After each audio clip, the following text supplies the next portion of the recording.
Game 5 of the NBA Finals is in the books, as are potentially the Indiana Pacers. OKC pulling out the dub, 120-109. It's the Staches and Glasses Podcast. What up, party people? We're back in your lives. Erik Fontanez here, JWats, Justin Waters, or Juanita Aguas? Justin Aguas. Whatever Justin. your Spanish name. Justin. Okay. Justin. My cohort, as usual, talking hoopsketball with me, doing the damn thing. How you doing, JWats? Good. Oof. Yeah, this game. Might be that call me now game 6. I might be ready. I thought the Pacers, that they had that storybook ending. I think it's kind of running out of that.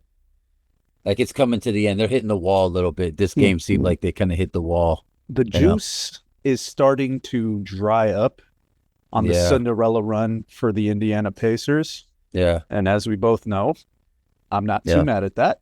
You're not mad. I am not.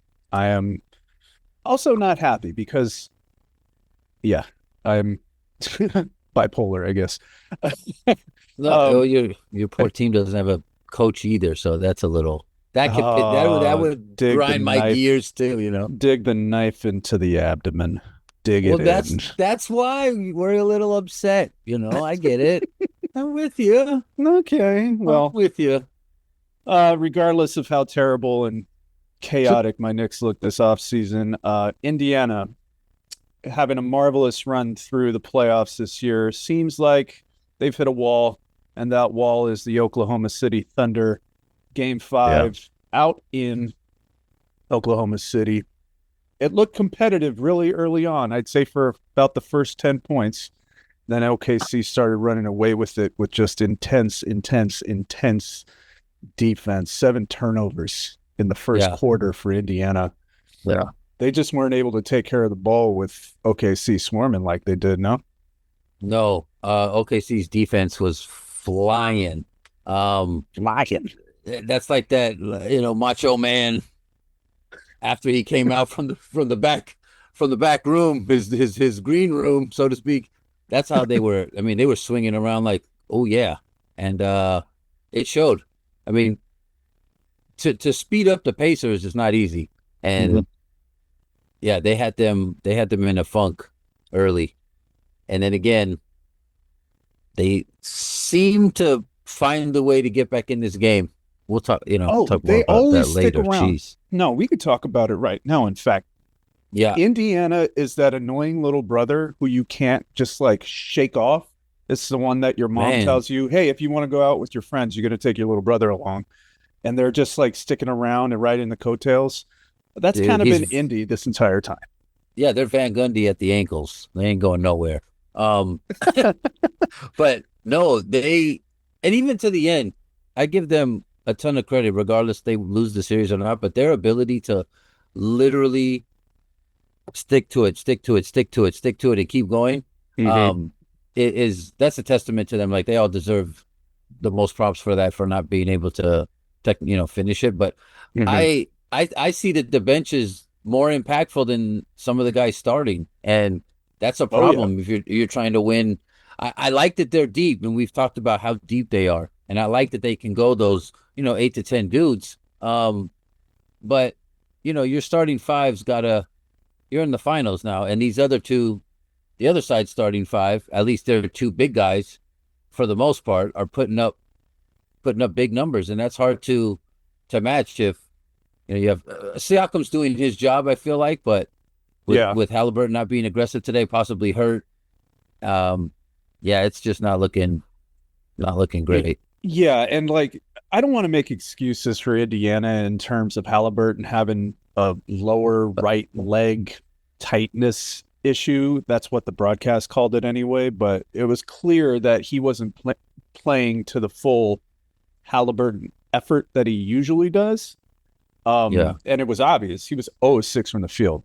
First of all, only 6 field goal attempts, 4 of which were 3. Hitting absolutely none of them. He only had 4 points for the entire game. All came from the free throw line. Yeah. And he was -13 in his plus minus. So he didn't start the game off aggressive though. Like we talked about, they need him to be from jump. He didn't start off that way before the injury of this game. Yeah, not at all. And that makes me think: was he hurt going into the game?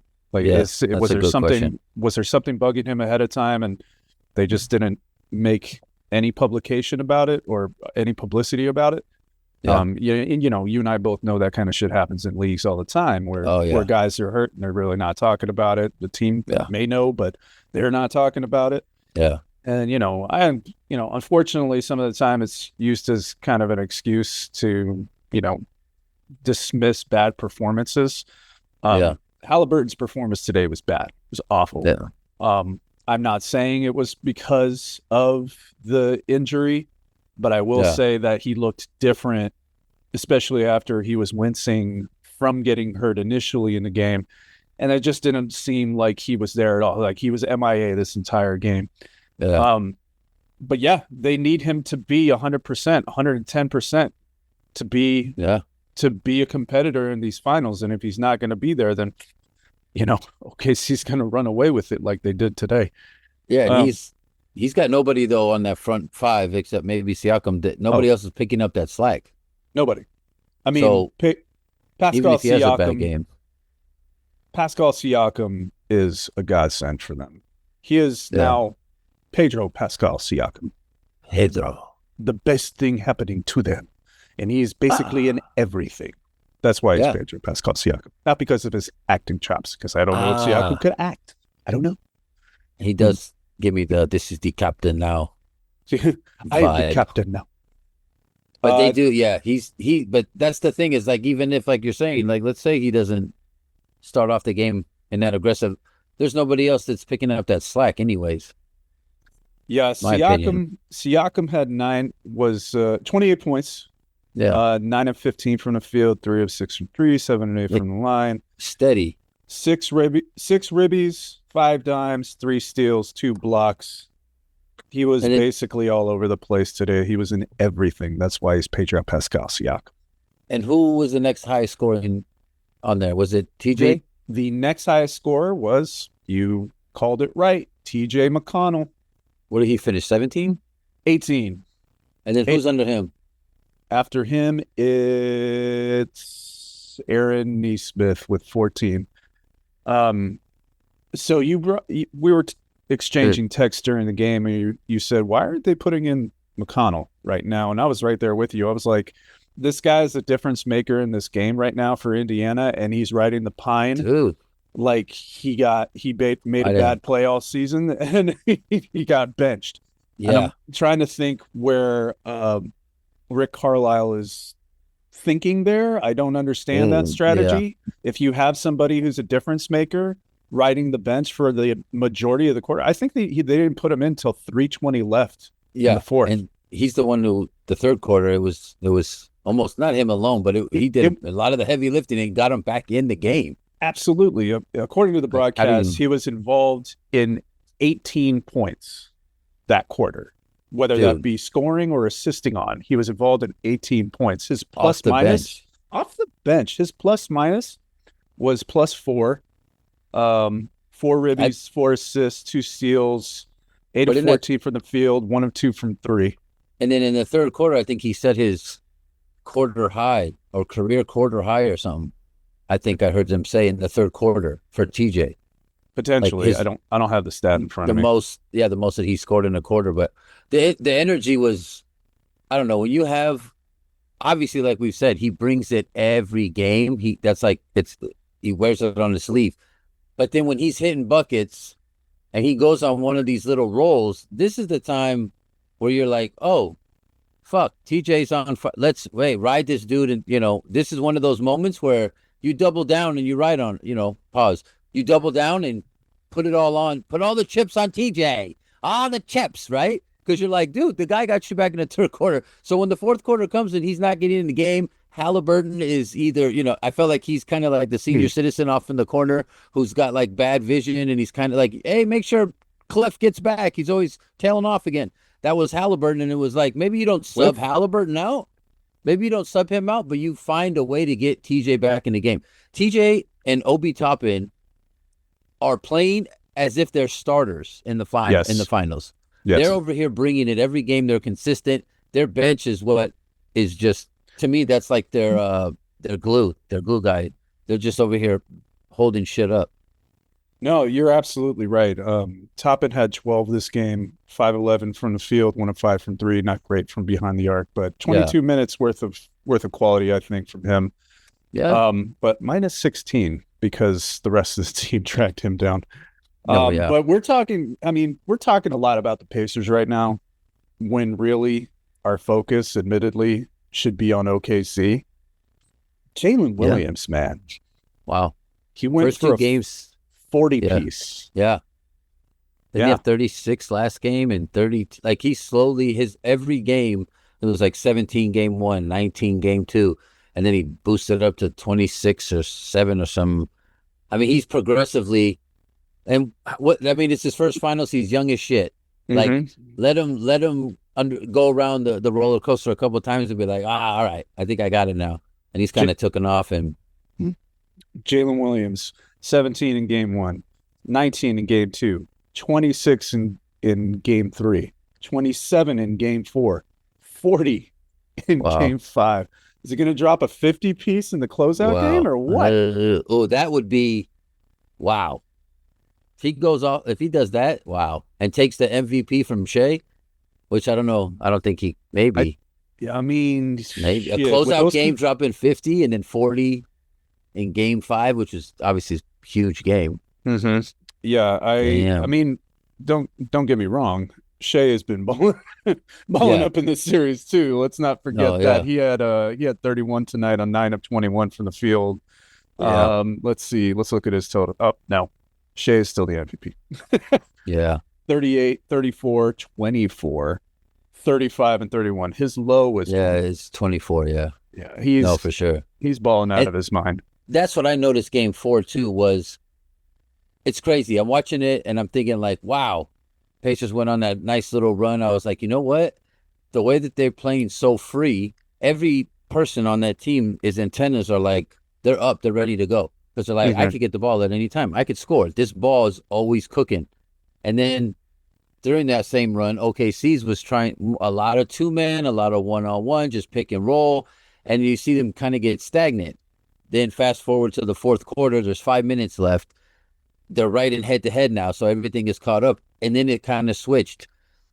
The Pacers' offense was becoming to be super stagnant. They didn't, and their pick and roll is obviously not as heavy and as strong as OKC's. And then OKC, that last 5 minutes, maybe they might not have played a great team offensive game most of that game, but that last 5 minutes, Jay, Will, and Shea went off. They went in a 2-man game. They went to pick and roll. They kind of went back and forth, and they ended up being the more talent, and ended up winning the game. And then today, again, you see those 2 main guys showing up.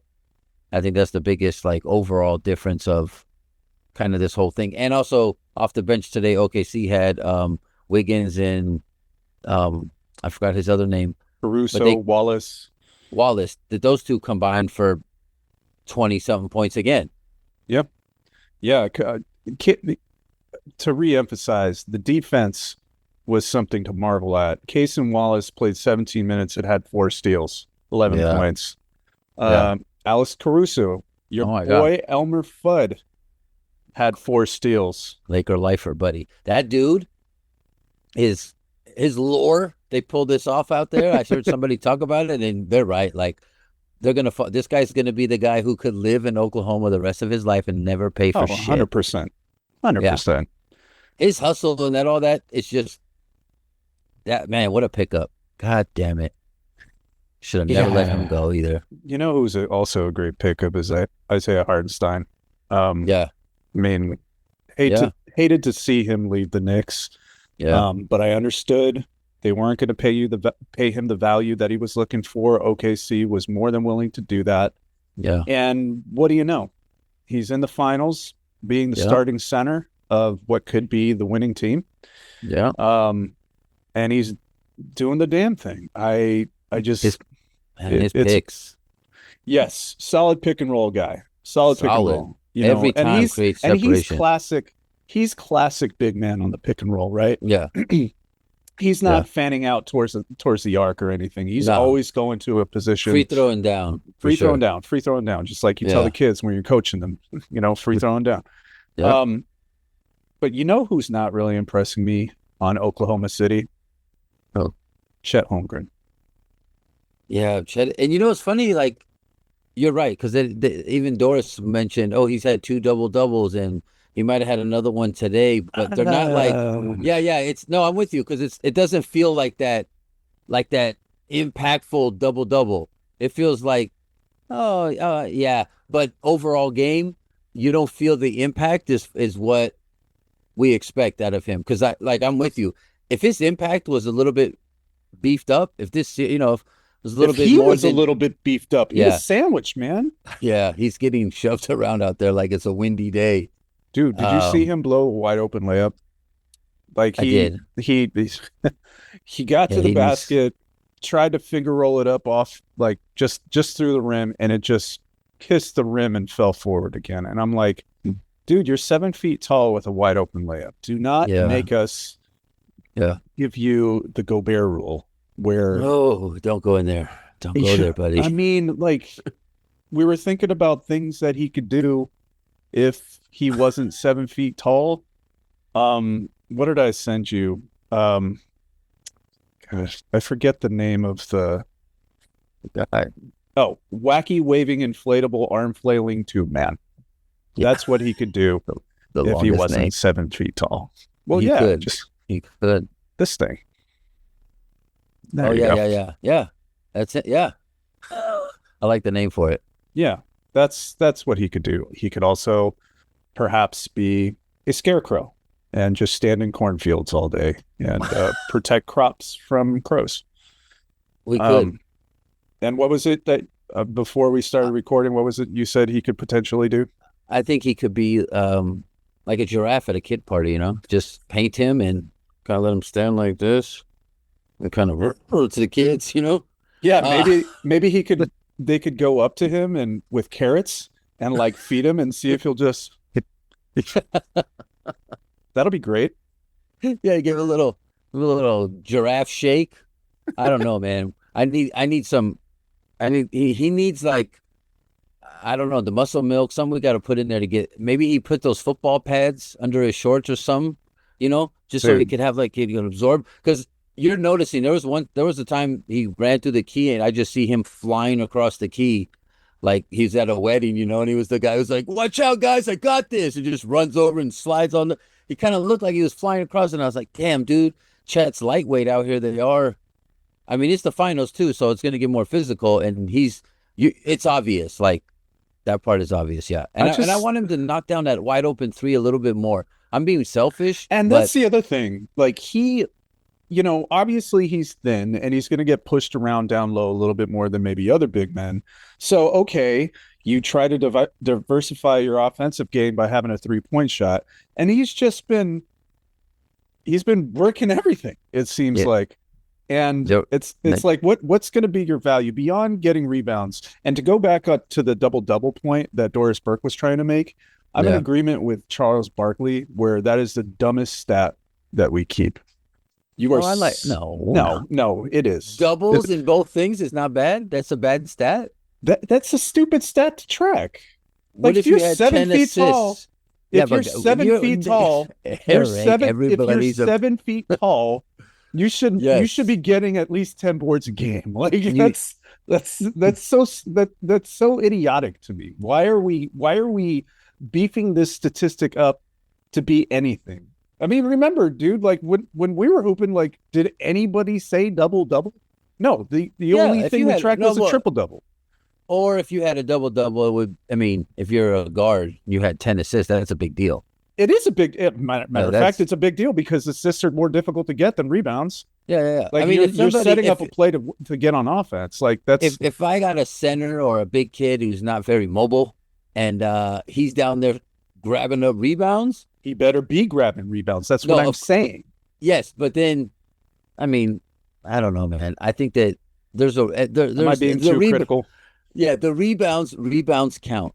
Rebounds do count. I agree with you. We love you, rebounds. Oh, rebounds. Come not back as to much us.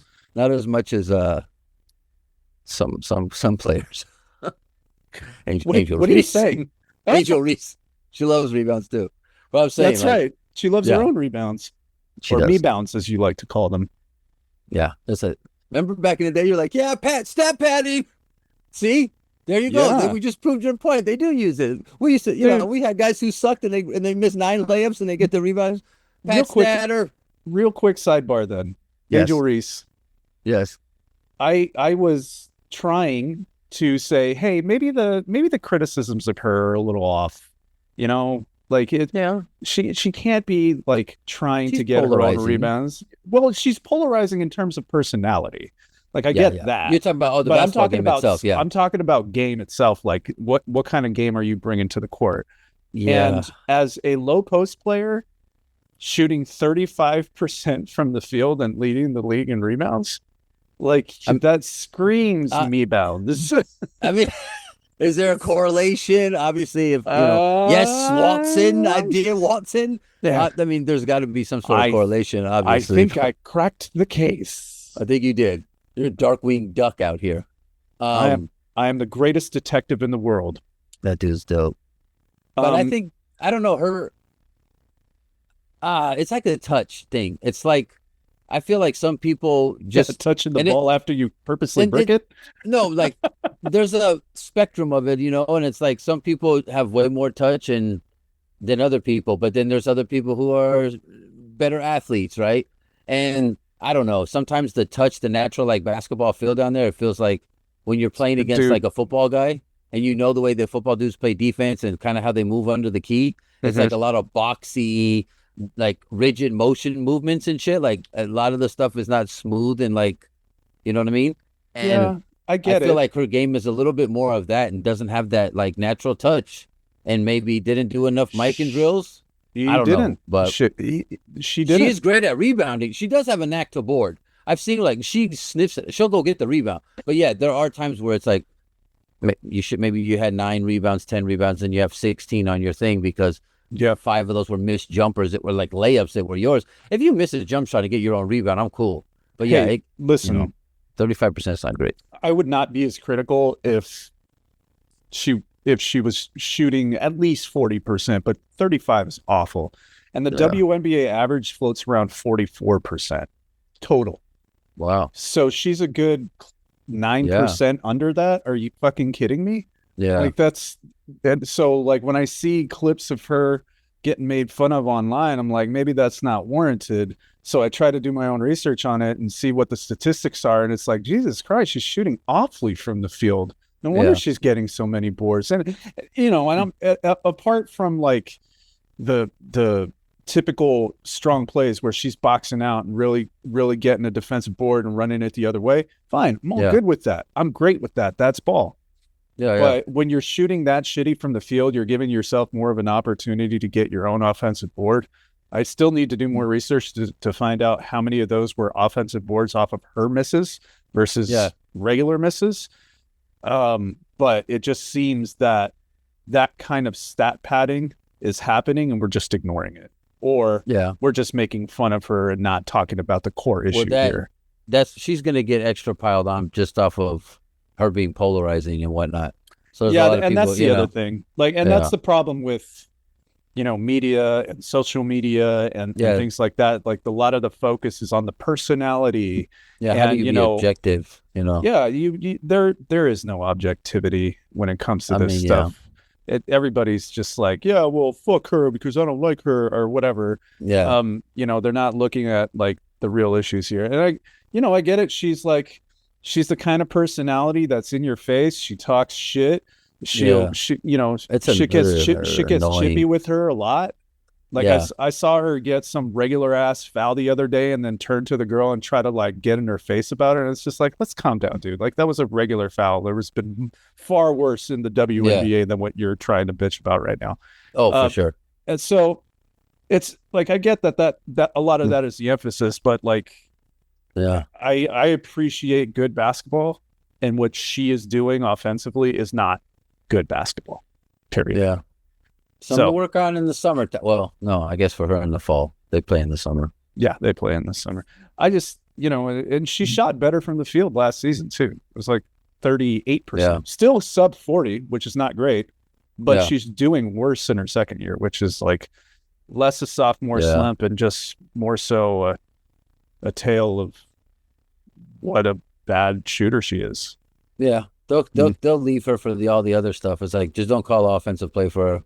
Oh, God, no. God, no. If they start calling plays for her, grab boards, start the fast break, be the enforcer on your team. Yeah, okay. But let's not pretend Angel Reese is the offensive juggernaut here, because she's not. No. That's Caitlin Clark. No, that's CC. Yeah. That's CC. Those girls are good, man. Those girls, girls are good. She's crazy. Matter of fact, the Fever plays, I think, at noon or 12:30 on Sunday before, if we need a game 7 of the finals, before the game 7. So I'm actually gonna set some time aside to watch Caitlin Clark hoop it up. She's a badass. Dropping 30, put some bones on that. You're not going. I like to talk like it. I know. That's what I'm telling you. I like to talk like it. I'm just trying to give you my 2 cents. I don't know if you asked for it, but I mean, I'm glad you mentioned it, because that was going to be my next topic of conversation. Ooh. So gambling time. That's going to be our new theme song. Sick. So NBA Finals odds, series betting. The favorite, guess who? OKC. The number, minus 1,800. Damn. Oof. Yeah. So they think it's over. They think, Vegas is saying this is done. The Indiana Pacers are plus 980. If they could somehow get a win in Indiana and then close out OKC at OKC, that would be some miraculous. That's like you sprinting up Everest. I mean, I don't know. Sprinting up Everest with a rocket pack. Yeah. And angel wings. Yeah, that's the equivalent. With Christmas lights dangling. Farting out fairy dust. This looks cooler. Okay. MVP odds. Your favorite remains Shai Gilgeous-Alexander, minus 550. Yeah. But Jalen Williams making a play for himself, plus 700. Coming in second. And then Shai's not letting that go. No, he's not. No.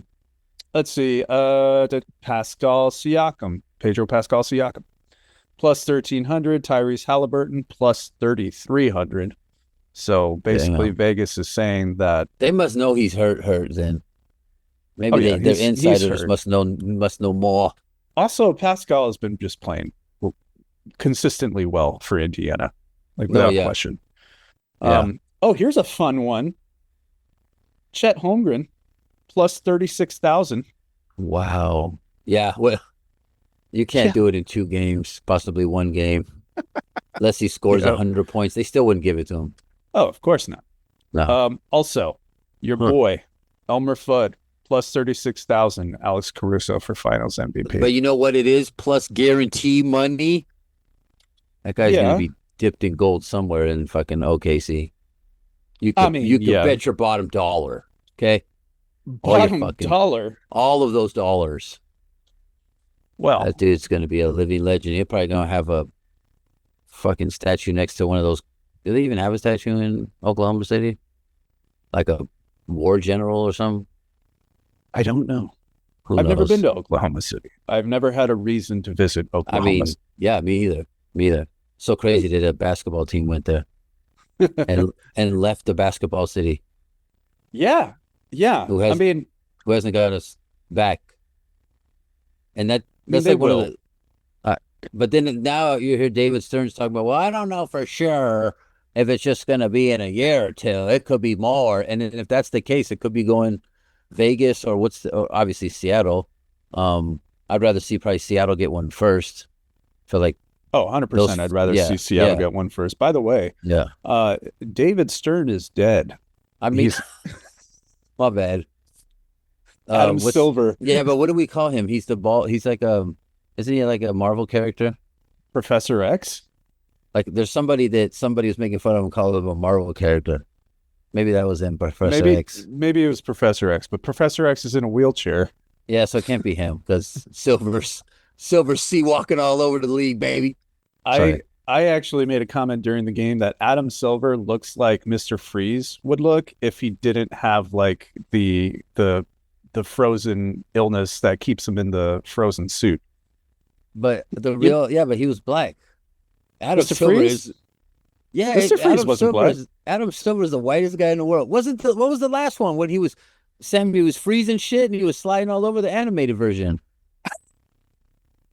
He was about black. Samuel L. Jackson? Yeah. Frozone.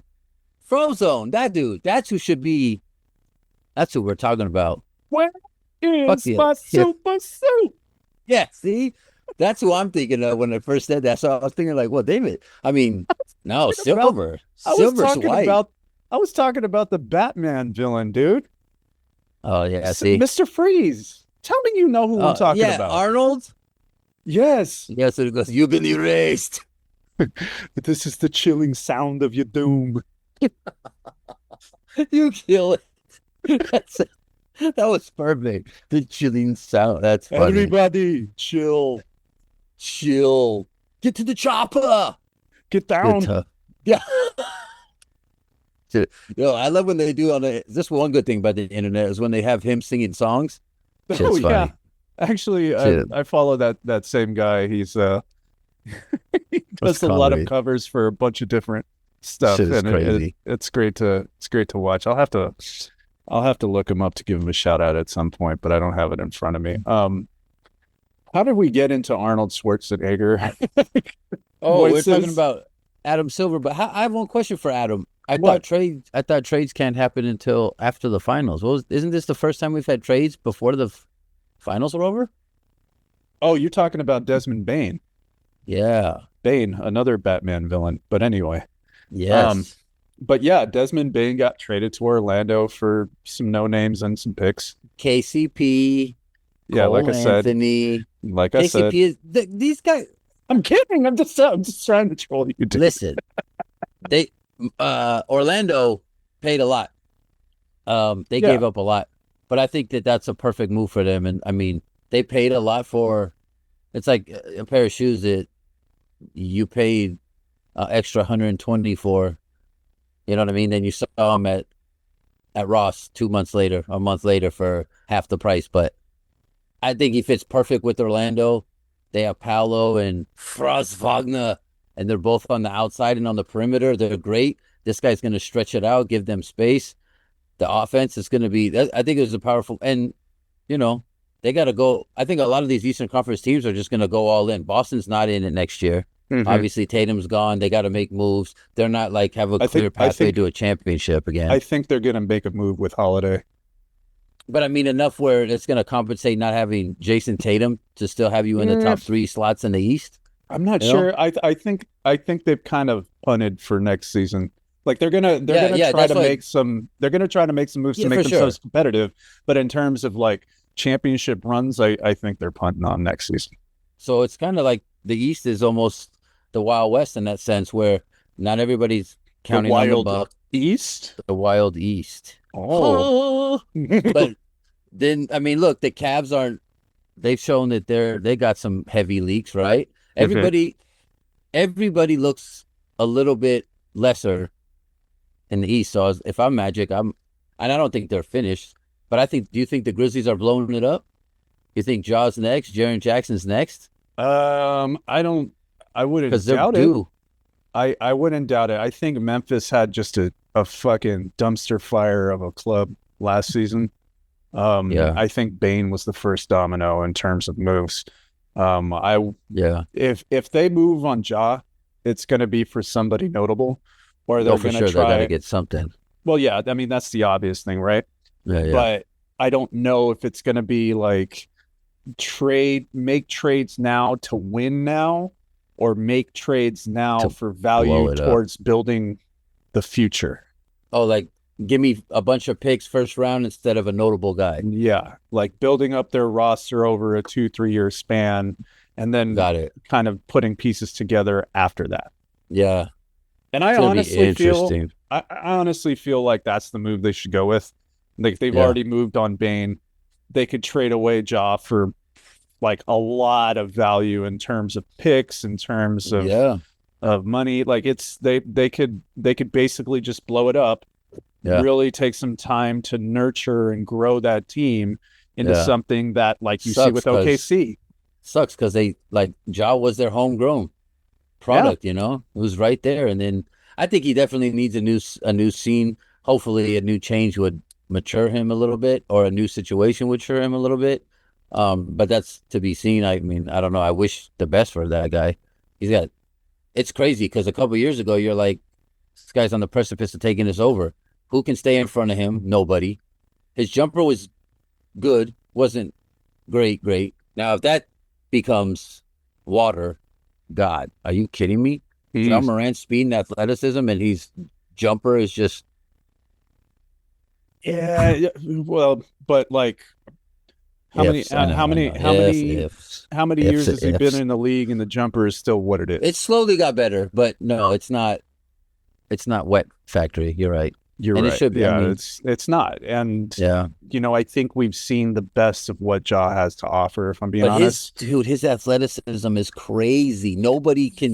Nobody stay can in do front what of he him. does. And that's why I think he needs to mature a little bit. Derrick Rose, though, like but he got hurt. Yeah, this is the thing I worry about with guards like this. They're explosive. They go to the rack. They juke left and right to the point of like your ACL tears just by watching it.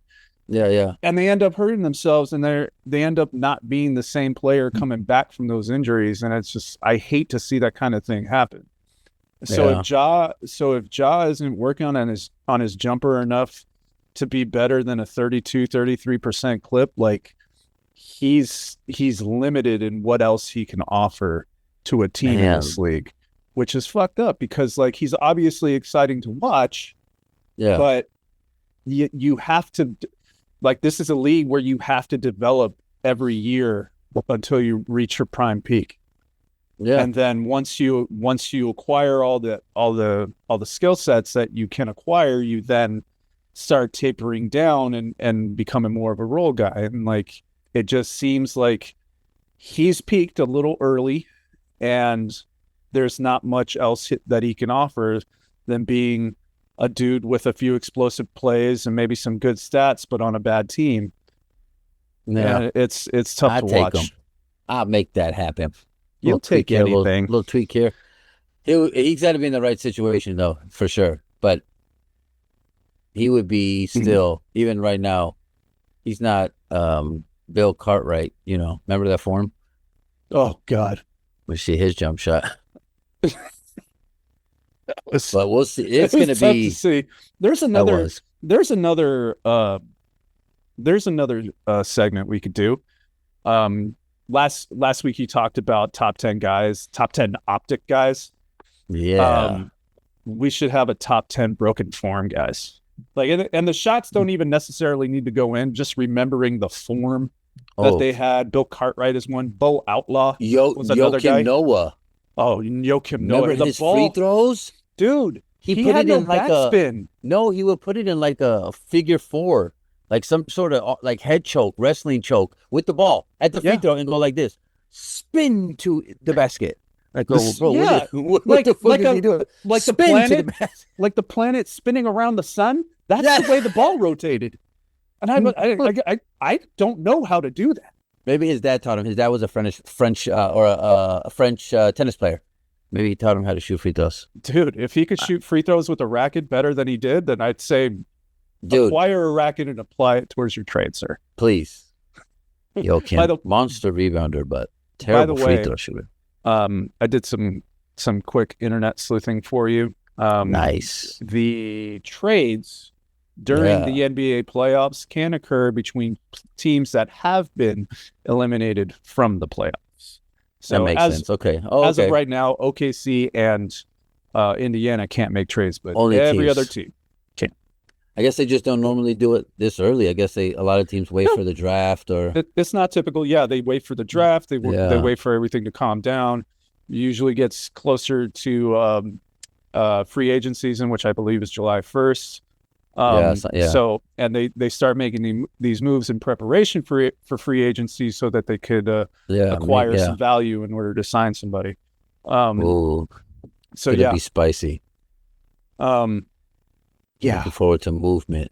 I love that part. And there's going to be some movement. Like, for sure, this offseason, there's going to be some movement. I believe it.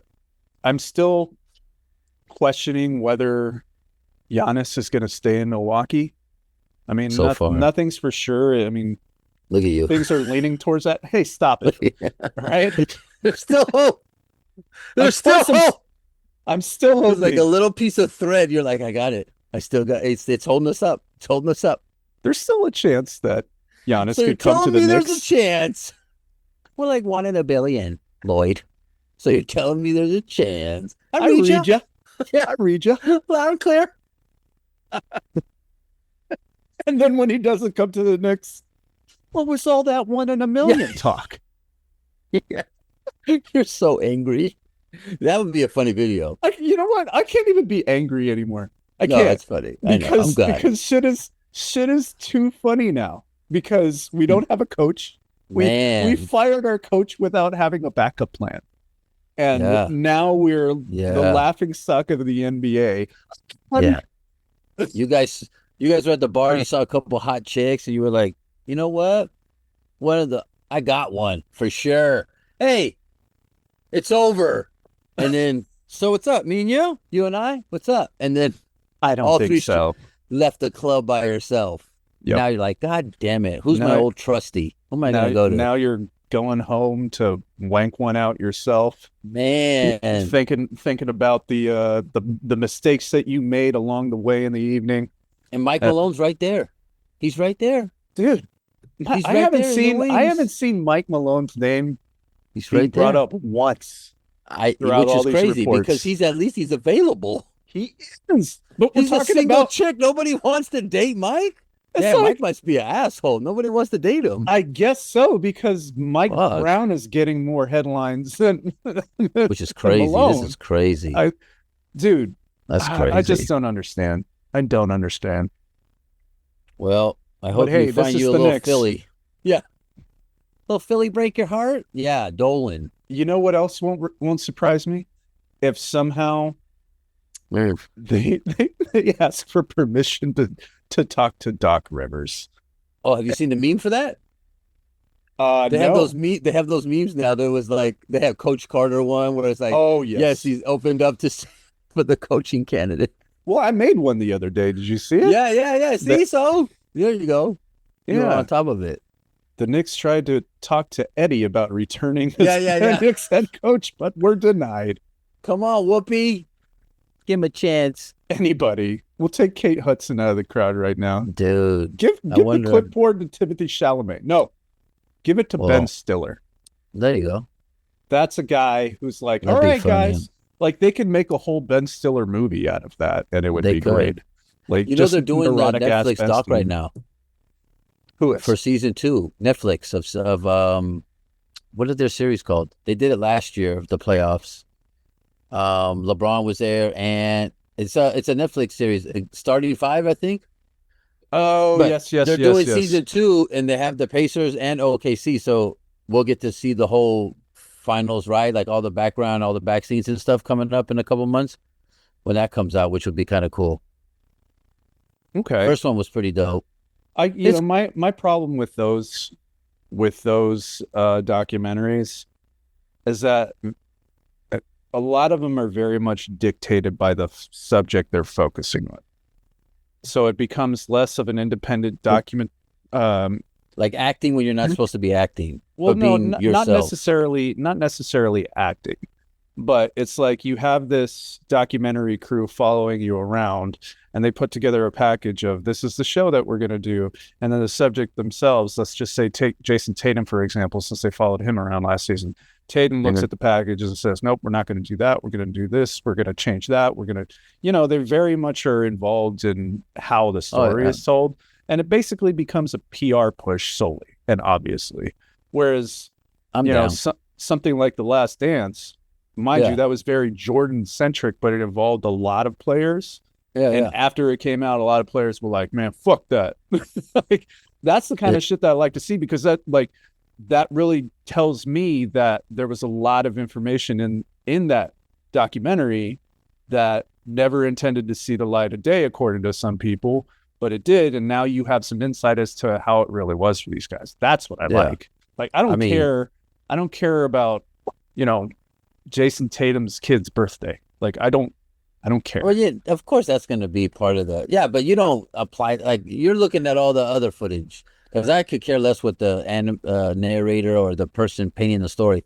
If I could watch back, you get the camera or the audio to the behind the scenes type of stuff, that's the stuff I'm more interested in. Absolutely. I just like I like seeing that kind of stuff. I know that there's some of the times where you're watching, like, okay, we're pushing Sabonis and he's such a great guy. I get it. But I still like to see what kind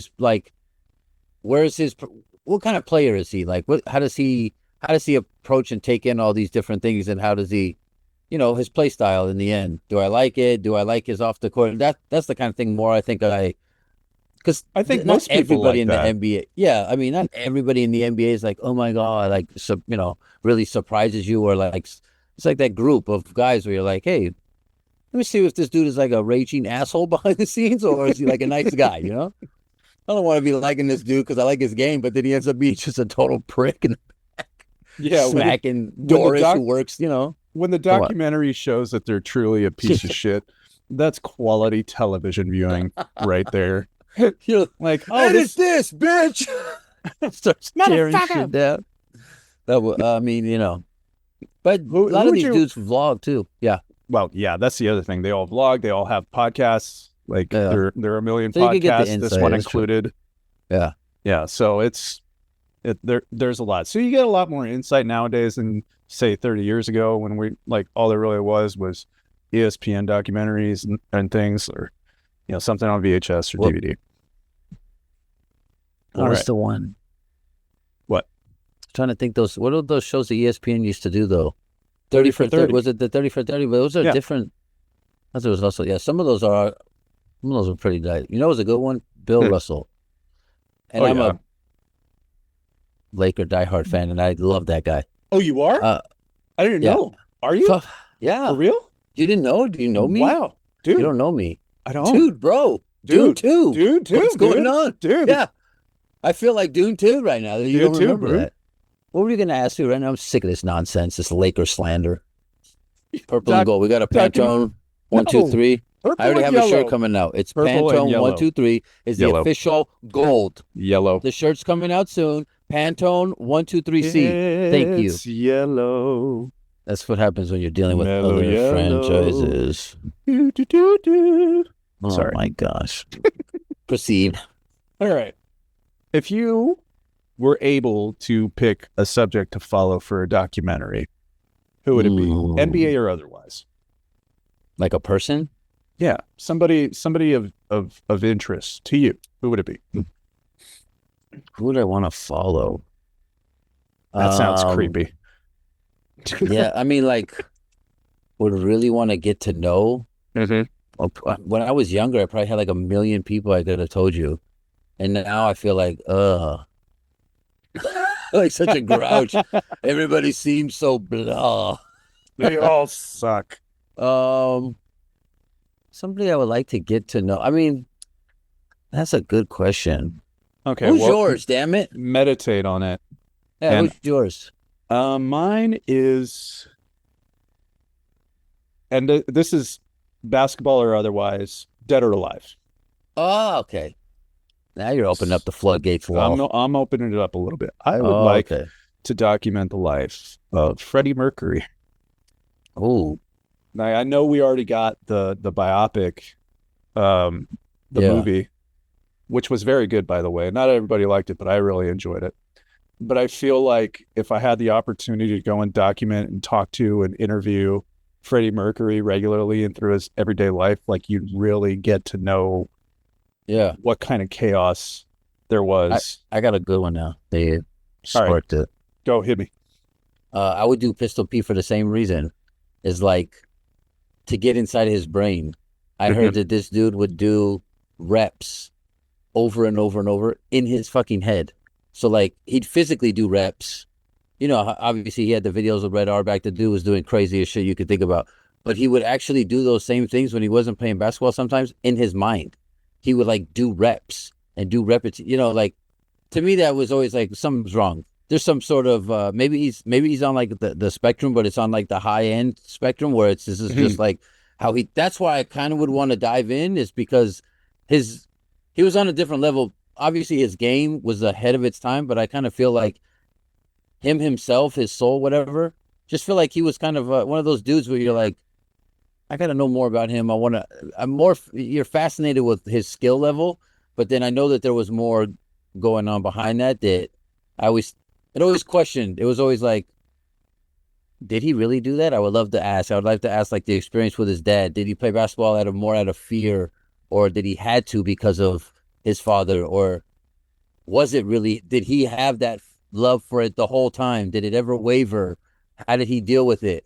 Like, I would have liked to know all those, especially because he was at one of the most skilled people to play the game of basketball ever. So it would be like, I'd really like to pick that brain, and especially that time frame that he came up, 70s, 80s, was be like 60s, 70s, 80s would be 60s, like 70s, yeah. Yeah, kind of before, you know, that generation before me is like when my dad was growing up or my mom was growing up, that kind of era. It would also be nice to kind of see that perspective of life also. But yeah, when you said about Mercury and about like digging into the crates, mentally, you know, I was kind of like, yeah, this is the person that kind of always had that flair of like, what's going on up there? Pistol Pete's a good pick. Like, I think that also Larry Bird. Yeah. I don't think we talk enough about Larry Bird. Like, I think he's mostly dismissed as like the Angry white guy that could shoot threes in the 80s and he drank beer on the dream team. Like, that's pretty much all anybody says. I don't know if you watched Winning Time. I think you did. We've talked about it, right? Winning Time. Yeah. You know, I think they did a really good job with the Larry Bird character on that show. And, you know, it gave some insight into like his evolution into Larry Legend just a little bit. And, you know, the show got canceled after season 2 with, you know, good reason. They weren't getting to watch, people weren't watching it in season 2. Yeah. But like, it got me thinking, like, I would love to learn more about what Larry Bird's upbringing was like and how he was in the locker room and, you know, all the things. That I think would make a good one. Documentary. So there's another top 10 draft we could do this summer. Top NBA guys to document throughout history. Like, if you could go to any decade of the NBA's history, Bill Russell with your camera crew, you go Bill Russell. Yeah, so you pick Bill Russell over Pistol Pete. I don't know. I mean, I know more of Bill Russell's past than like experience. I've seen more on that, so I probably would pick Pistol, more of the mind part. But then I know Bill Russell, the emotional side of just how terrible people are and racism, and him being in Boston and couldn't eat food but you're playing basketball for these fucking people. So that winning them 11 chips too. Crazy. Watching his 30 for 30 pissed me off even more. Like, that was infuriating me. Not just because he had and it was the nicest fucking guy, and you see what his experience was. So I had a little bit, like, I got to swim in that pool, so to speak, and it would really be getting into the mind frame of Pistol, though, because I always wonder, like, some kids that their dads are coaches and their dad was a coach, that, you know, it's just like the same thing. Your family's been farmers forever and you become a farmer. Do you really want to be a farmer, or do you feel like that's your family's legacy? Like, how do you know, it would be nice to know if he ever felt that. If he never felt it, he always loved the game. It'd be nice to know that. But then also just his frame of mind of like training, and what made you want to do this wild shit that nobody was doing, like, at that time? There was like little flashes of creativity, but then this dude just went, oh, fuck that, and just do the whole, you know, all the sand of creativity. Not a couple little drops. He was like, nah, we doing this. Boom, creativity, bam. So like full on. Yeah, I would want to know. That would be cool. And I don't think he did a ton of interviews anyway, so it'd be nice to like. That's a cool little list too. It's more knowing more than that person than what they do on the outside is the fantasy. The more like fascinating part about it all. Right. So okay, we're gonna book a show where we draft the top 10 guys that we want to document. Let's get into some general notes.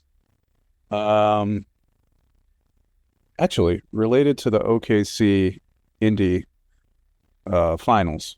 Yes. Can we just make the push-off a legal part of the game if we're not going to call it? Like, it's supposed to be an offensive foul. Oh, okay. Like pushing off with the off arm, trying to make room for a shot.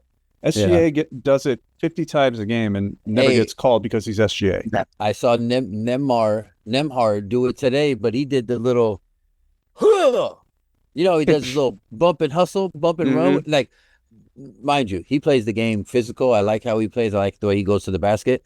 But he kind of does something. It's not as egregious, but he's still doing the bump thing too. I think like if I'm Shea, and I got somebody criticized the foul that they called in game 4 when Naismith had his hand on his arm, and he's sitting there and Shea's got the ball and he's got his hand in his arm, right?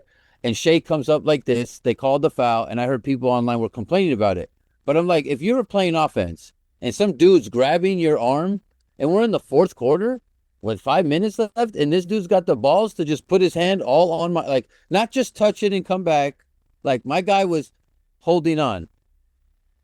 3, 4, bro, I'm going to pull up and shoot. If I feel like I'm getting mauled on the outside. Well, if you're getting mauled, that's one thing. I'm talking about just, I guess it's my perception of mauled.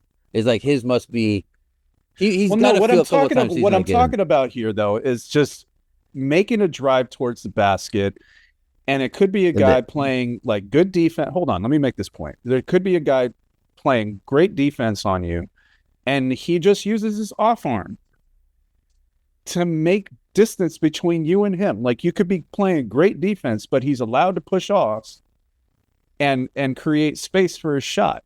That's supposed to be an offensive foul. It's written in the rule book that it's an offensive foul, but it's not getting called consistently. And I'm tired of pretending that it's a foul or not a foul. I just want them to be more consistent, because it's bullshit that we're going to pretend that it's not a foul. Either make it a foul or not. Like, that's what I'm saying. Yeah. And we're not doing that. We're pretending like SGA isn't doing that half the time he drives close bucket. How do you feel about when they tell you, not straight up, when you're going in at an angle, to create separation in spaces, like not with your arm extended, but the bump with your shoulder, a little bump with your shoulder to create spaces? You cool with that? Not if the guy is firmly planted in front of you and you're digging your shoulder into him. That's an offensive foul too. No, I mean, like, if he's following, because then he could get a charge technically. If the defender beats me to the spot and I initiate contact, it's a charge.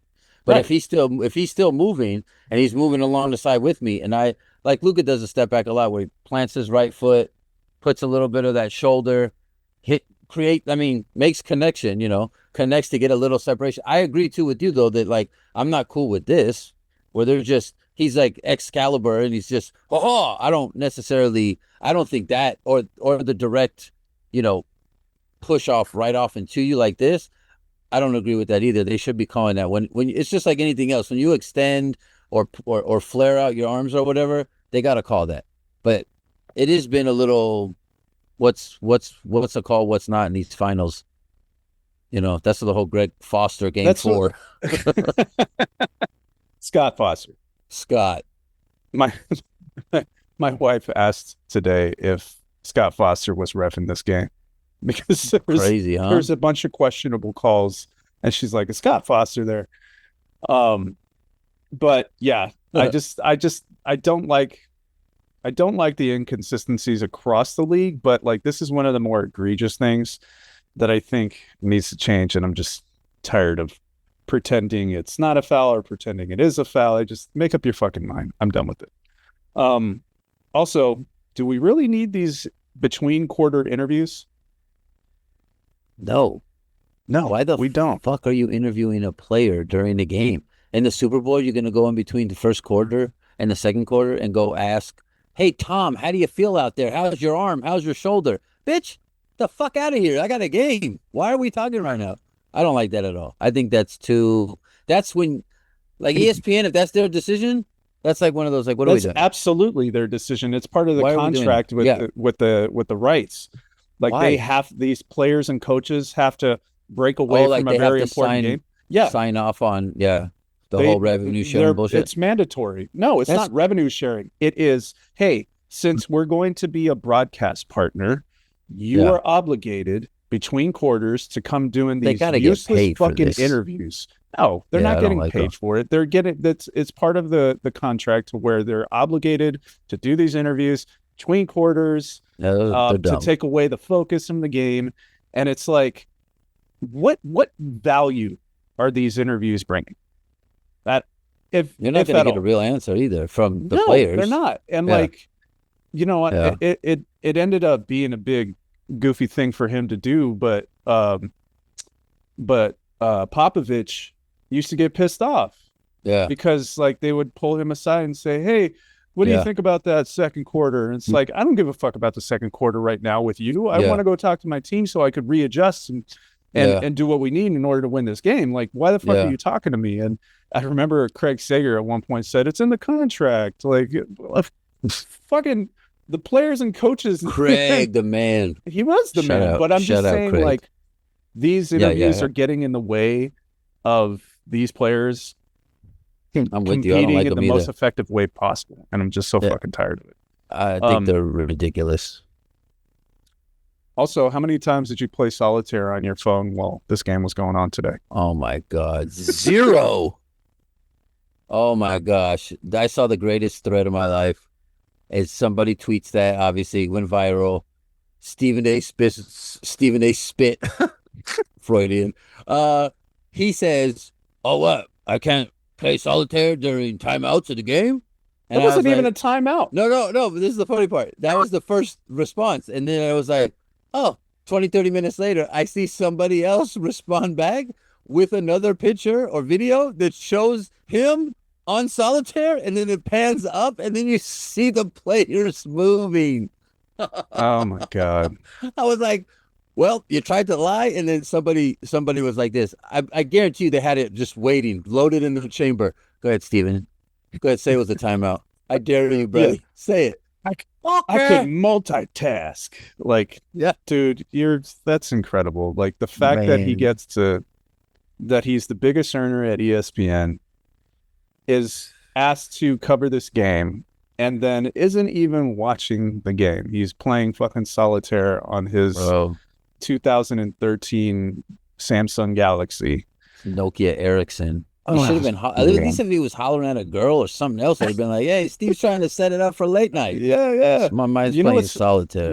What's funny about this whole thing is that earlier in the day, he was on ESPN and the camera was like zooming in on his laptop and his phone, and Molly Querim was trying to say, "Hey, close your laptop. Just take my word for it. Just trust me. Just do it." The camera's zooming in on it.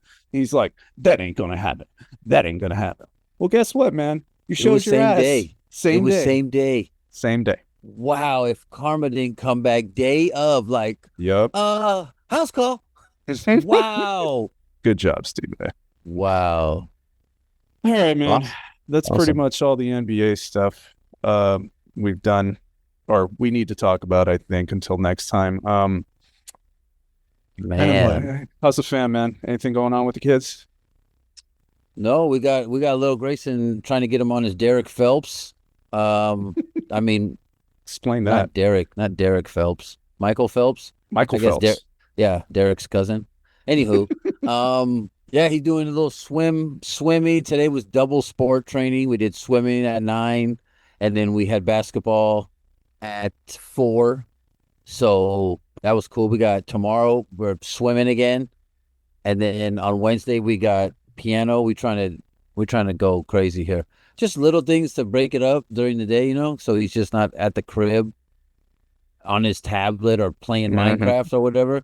So we broke it up. It's swimming just started this week, and basketball started last week, so now we're like back into it, which is great. And the older one apparently wants to go to one of these gyms with his buddy, and I was like, "What? Like a weightlifting gym? Planet Fitness, I think. Yeah." And I was like, okay. All right. Well, first of all, I was thinking two things.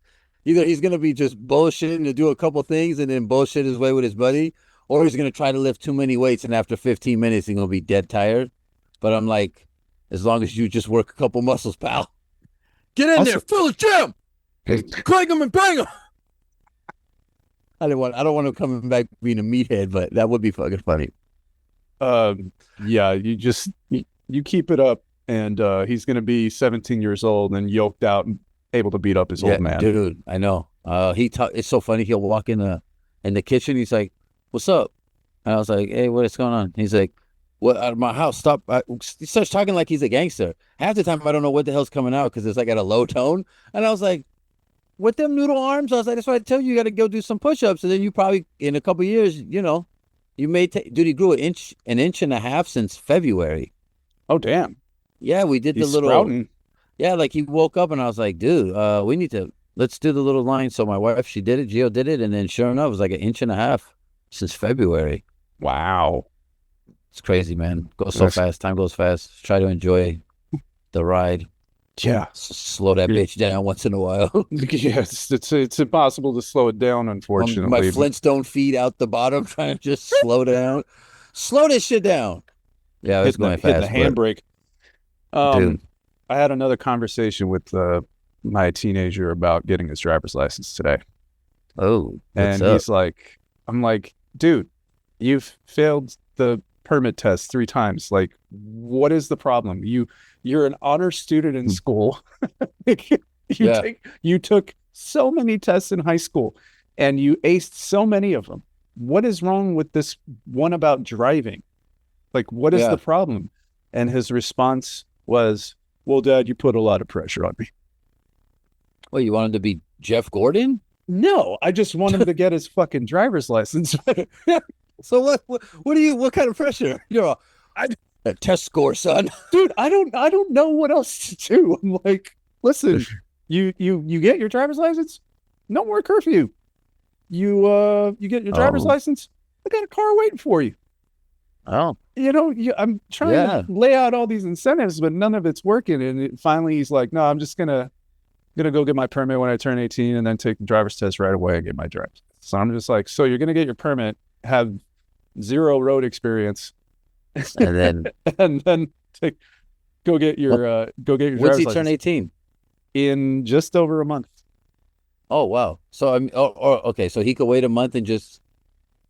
Yeah, he could get go it, get, or he could just go. He could just go get it at 18. Like, it just takes the written test and the driver's test, and he gets it. And I'm just like, dude, I'm trying to set you up to like, get yourself ready, but ease into it. He's 17 and just doesn't listen to his dad. So I'm just like, I don't know what the fuck else to say, man. Go do you, please. Don't die when you go drive this fucking car. Yeah, be safe. Yeah, seriously. Like, Jesus. I worry about these kids every day, and now I got to worry about, like, once he gets his driver's license, he's got to, figure out, how to drive. Like, you're gonna have to take him out to a big ass parking lot and just. Well, I've already done that. Oh, well, this time it's Ghost the Whip, little donut action. Son, this is how you hit a corner real time. Well, man, I'm just kidding. The only thing he's hit is, I put the golf clubs out as like. Oh, yeah. Yeah. And he hit those trying to park. I said, pull over to the side and next to the curb, and he hit the curb. Like, this, lots of great stuff going on. It's going great. It's going great. Swimmingly. Yeah. All right, before you know it, he's going to be driving your ass around. Well, I hope so. Yeah, it'll happen. I need him to pick me up drunk at the bar because I'm upset the Knicks lost. That's true too. Take me to the store. I need to go get more beer. All right, man. That's all I got. Anybody you want to give a shout out to on the pod this week? Shout out to you, man. Thanks for doing these shows. Yeah. What? This has been great. We're on finals. I feel like we're stuff out. It's like the same, we hear other people's shit. At least I know that we're on the same topic, but we just explain it cooler. my I humble feel like opinion. I, Sometimes. I'm in agreement with that. I concur. There you go. That's a big word. That's a big Heads up. expanse. Would you just hair flip right now? I Was that a hair flip? I think you did. I thought I just saw a hair flip. I got no hair to flip, man. Oh, That's why but I'm wearing the hat. that's trust Actually, me. I got a compliment on this hat today. I The see fucking that. Catalina wine mixer. The fucking This, Catalina wine mixer. This houseless individual was at the bus stop today while I was out on my walk, and he's like, "Hey, man, that's a cool hat. Where'd you get that? Fucking Catalina wine mixer." And I was like, "Yeah, I got it in Catalina." Had a nice little convo with the guy. I was like, "Hey, Nice. thank you for the compliment. I'm going to take that, put it in my pocket, and feel good about it." And you know what's crazy though is like, when's the last time you got a compliment from somebody else who wasn't in that terrible situation? Like you get a compliment and it's from somebody who's probably in a worse situation than you. Oh, 100%. Says a lot though, right? It's Yeah. like, Whereas I just walk by explains one of my society. neighbors, whereas I walk by one of my neighbors, I say hello, and they either give me a face or they fucking ignore me. And it's like, see, where are we? What are we doing? man, bring the homeless dude. Let him live in this other dickhead's apartment, whatever, Yeah, by your house, whoever. fucking rent this shitty ass place out. Anyway, man, where can Man. people follow you on socials? You can follow me at justwaters_t-shirts. Or reverse engineered. Reverse Person one. dot engineered. Awesome. Yeah, I'm on a couple. Eric gets confused, so I do. I'm only I still keeping get it to two. confused. That's why That's I stopped right. tagging you and things. I don't know if you know that. I don't know. No, which well, one. guy, you Right. got to keep tagging. I was hacked by somebody in some other country, okay, posing. I got Okay. duped. That was my fault because usually I am on a swivel out here. And of course, the one moment that I was dazed and confused, I got hit in the head. I don't know what happened. I was watching something. I'm educating my children. I was doing something cool. I'm just saying that so it makes my story look better for fucking up. But Right. yeah, hacked and took all my original shit. So I'm out here. Started from the bottom. Now we're here. Good job, buddy. Good job. Thanks. All right. You could also follow the Right. podcast, Stache Glass Pod or Staches Glasses Pod, depending on the platform you're on. That's TikTok, Instagram, Facebook, and X, formerly known as Twitter.com. We're going to start trying to advertise. I didn't tell you this Ooh. yet. We're going to try to No. push some ads for the pod. Get some more Nice. listeners, get some more viewers, just, invest in the things we're passionate about. And we are obviously passionate about this podcast. So Yes, we hopefully this works out into something better than what it is. So are. We're going to sell it. hell Our IP status. Stashes right. and Glasses, the pod. All right. Well, Jay, thanks for joining. We'll probably do another pod later this week, perhaps in review and reaction to the OKC Thunder winning Game 6 or Whoa. Indy Yeah. extending the series to 7 Yeah. games. Which one's it going to be? We don't know. I guess we'll have to find out. Yeah. I got my money with the Vegas Pesci guy again. I'm going with him. Pesci knows best. All right, JWats. Thanks for All right, joining, man. brother. Yes, sir. Thank you.